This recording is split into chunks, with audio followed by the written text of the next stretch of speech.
of color from the state and elsewhere in the North. The Institute thrived in Philadelphia, moving to a larger location on 9th and Bainbridge Street in 1866, before moving out of town at the turn of the 20th century, that is.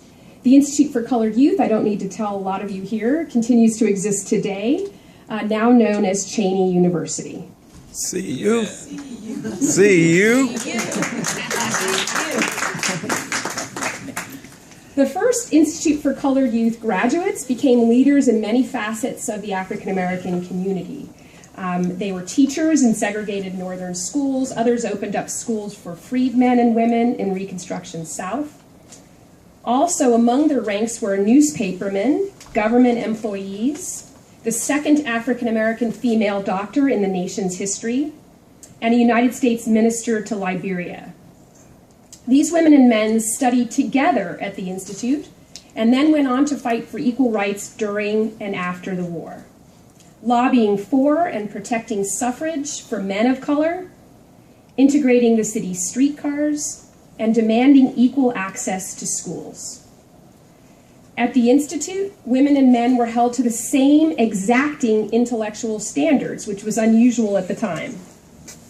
Originally intended to train women and men of color in the mechanical arts, Institute teachers developed a rigorous academic curriculum that included, as you just saw, advanced mathematics, the sciences, English, philosophy, various social sciences, classical languages.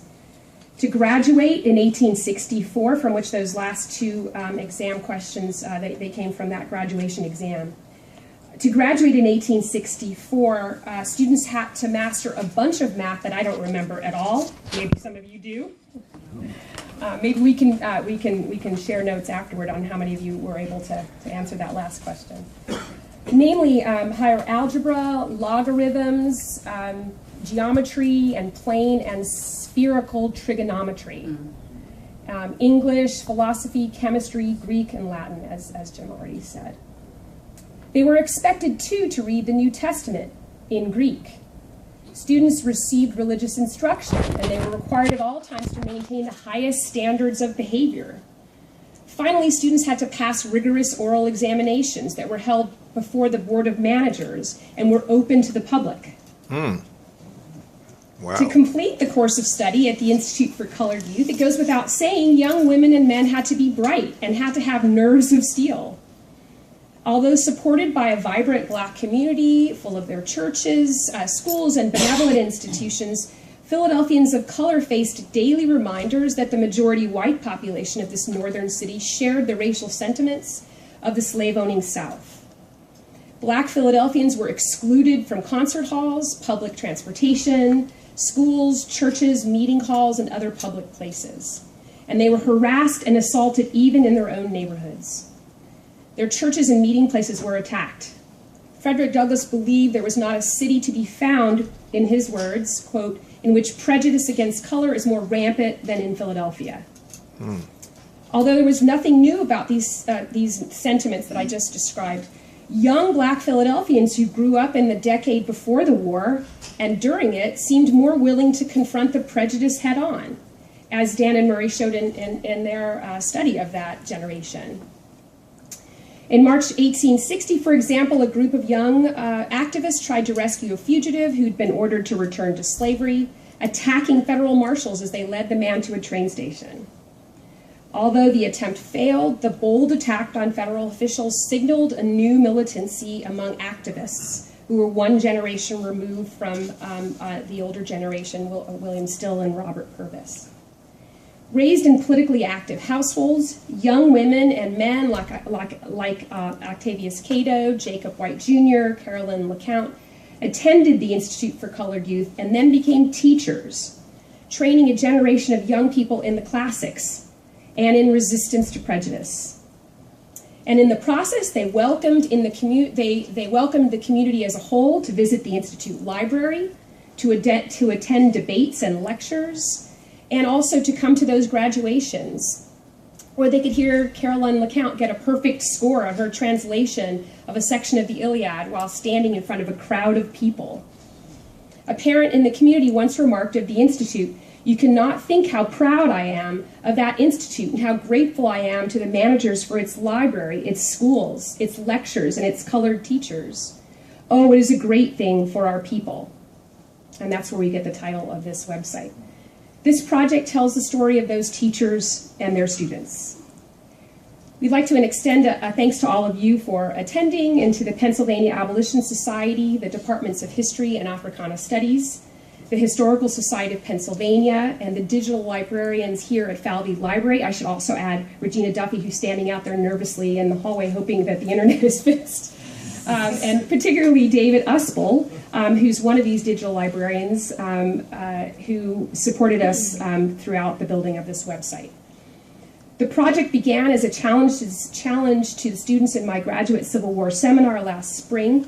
3 students took me up on that challenge, and let me introduce you to them now. And they're going to come up not all at once, but one at a time. So the first student you'll hear today is Elizabeth Motich, who was actually not a student at that time, but took up the challenge anyway. Little did she know how much work she would have to do in the next year to catch up with everybody else who had already taken the class.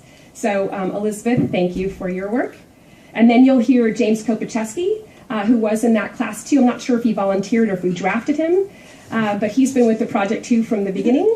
And then you'll hear from Michael Johnson, who, among many other virtues, a good historian, a good writer, also has a lot of digital skills that he's kept secret for a long time. So he helped us get this website working. And if it's not working today, it's not Michael's fault. It's because because we're having internet troubles. All right, so I'm going to turn it over to Elizabeth, and then you'll hear from Jim, and then you'll hear from Mike.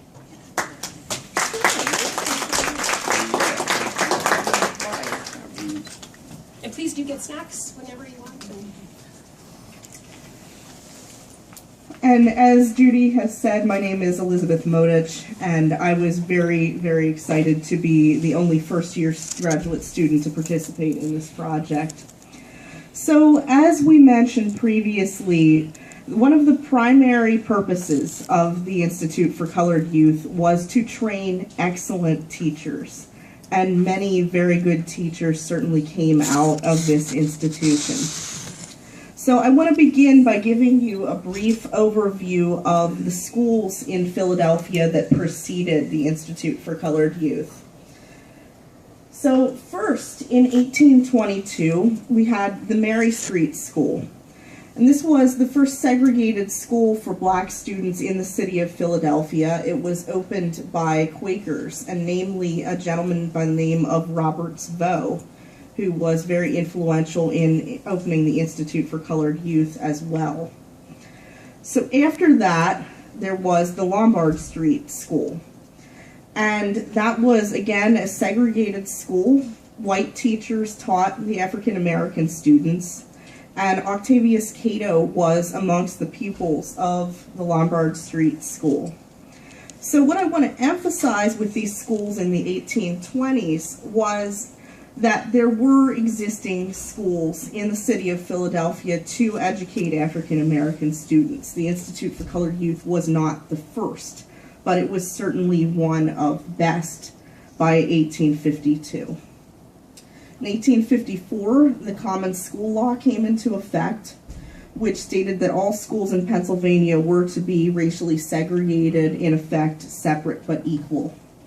And in 1881, the segregation law in Pennsylvania was repealed, but school segregation occurred throughout the state until the 1970s. So that's just a little background on the Institute for Colored Youth's preceding schools. But now I want to tell you about the school and about the teachers themselves. The school opened in 1852. And the goal, as Dr. Giesberg mentioned, was to provide the best education for black students and train very good teachers. So the 3 students that I'm going to mention, that I'm going to introduce you to, are Sarah L. Daffin, who went by Sally in all of the records that we talk about. She graduated from the class of 1860. And she was most notable for teaching freedmen in the South, although she also taught in New Jersey for a brief period after she graduated. James L. Smallwood graduated in the class of 1864.